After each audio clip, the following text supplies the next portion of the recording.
I want nothing more than for you to be a great attacker, incredible spiker. That's what this video is all about, how to be a great spiker. So without further ado, let's get right into it.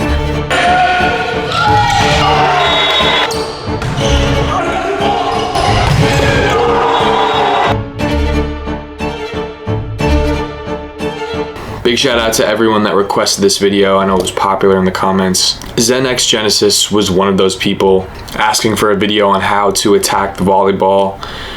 This is a deep concept, and this is not going to be the last video on attacking, but I'm going to break down some key concepts that you can apply right away to get better at attacking.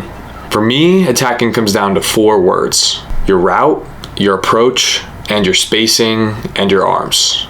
Those are the 4 biggest words in attacking. If you can get those right, if you can get those down 9 out of 10 times when you're playing the game of volleyball at an attacking position, you're gonna be very successful. So what do I mean by that? Your approach is your path towards the ball. Anytime you are in a position that allows you to contact the ball, either in the front row or the back row, so that is essentially every position aside from the setter and the libero.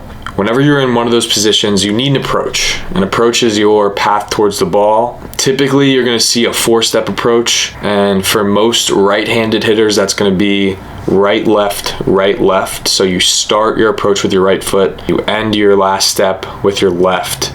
That's going to give you a lot of momentum, a lot of velocity. In volleyball, it's more of a broad jump than a straight up jump. So using that forward momentum in your approach every single time is a non-negotiable. You have to get an approach every single time, without a doubt. If you're not getting approach, your setter's not going to trust you. Your setter's not going to set you the ball because you're probably not going to terminate the ball as much. It's a non-standard. So the word that ties in with an approach is your route, and your route determines what you're running, what you're communicating with your setter. So it's kind of like your playbook for volleyball. So there's a couple different options what you can do. That's a whole nother animal on what routes we can run in totality. But for now, we'll focus on what we run a lot in our college system, which is quick tempo balls. Whichever route you're running, you have to be efficient in your route, get to where you need to be, and give your setter an opening to fit that ball in where you can put the ball away. That'll be a little bit more easier to see through film that we'll break down a little bit, but approach and routes are huge, and in your attack, definitely something to consider instead of just running aimlessly, waiting for the ball. Going in with purpose is going to make you a lot more successful. All right, number 2, spacing. One coach that I had always talked about, for righties especially, keeping that ball inside your right hitting shoulder. The ball needs to be in front of you in a place where you can contact it angle, you can turn it back line, you can go high hands. Do all the things you want to do with the ball. If you're getting under it, if you're coming in too early, it's going to be at a point where you can't use your full arm swing. You can't contact the ball as hard and as heavy as you want to. So I'd say for most players, it's good to lean on the side of being a little bit more patient, waiting a little bit till you see the set, and then going for it with full momentum in your approach. For more experienced players, coming in with a little bit more pace, having a little more hang time in the air still gives you an option to hang up there and keep it in good spacing to make a good attack. But one thing we don't want to do is overrun that ball, so we're reaching back and our only option is to tip it overhead. So make sure we can try and keep that ball in front of us in our hitting path so we can really make a good contact on the ball. That's going to be a huge key. Last tip that kind of aligns with spacing is what we're doing with our arms, and the way we free up our spacing in our attack the best is to get our arms moving before we're jumping. See a lot of players trying to integrate that arm movement as they're jumping up, but the real key, and the higher level up you get in the game and the more vertical you want on your approach and in your attack, the more you have to get your arms involved prior to jumping. You'll see that a lot in film. We're going to break it down. Huge area in hitting. All right, so these are the 4 keys: your approach, your route, your spacing, and your arms. Let's dive into film.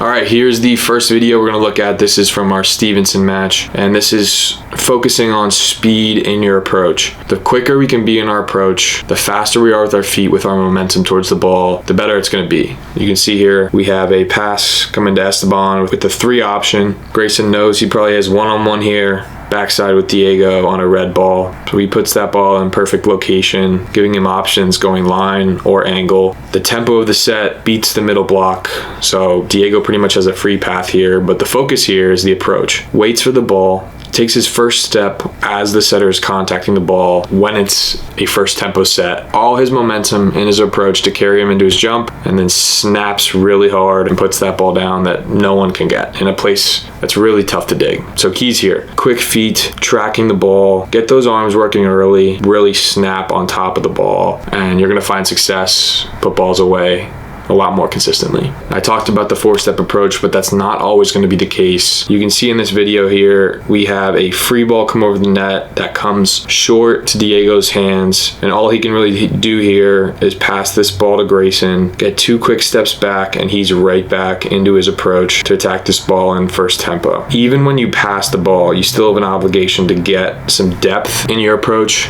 Get back, move those feet back, and come in with pace. 2 steps is better than none, I promise you. If you're standing there on the net, not making any movements, you're not helping your team at all. Get back, get an approach, give yourself some space, and you free up yourself for a lot better swing. All right, this next clip is actually from one of our opponents, but I was watching in film and I knew this was a clip that I wanted to include in this type of video. Attacking in the middle can be tough. There's not a lot of content out there really breaking down how to score in the middle. I see a lot of players at the amateur level finding themselves hitting straight ahead, getting blocked. So a lot of these concepts come into play for the middle, and some of this film is going to help you out and get you more points. We're playing SVU here. Their middle comes in on a good route, right? He's not coming straight directly at the middle, at the guy he's going against. He's coming here. This is a push ball, so it's a 1-tempo ball, but it's not straight on the setter. It's outside of this blocker's reach. Okay, one thing he does better than most here, he has the arms moving up before the ball is even close to the setter's hand.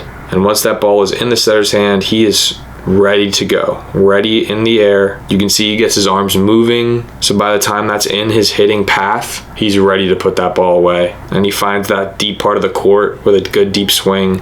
Remember, that ball doesn't always have to be a 10-foot bounce. Finding places that are open on the court are going to be your best bet whenever you're hitting. But my key here is quick arms, spacing, right? He's not right on top of the tape here. He gives some space for that setter to fit that ball in, and this is a push, so that setter's trying to get this ball outside of this middle blocker. It's not going straight on, and when you're ready for that ball, you're going to find success in the middle. One of the best teams in the country last year, good connection with their middle and setters, so really good stuff. The last clip I want to show you here is highlighting the importance of running your route and getting your arms moving. So your route can be whatever you and your setter determine to be on that play. Middle has a lot of variability in where they're going, whether it's a 1-ball, back 1, slide, push 31, etc., etc.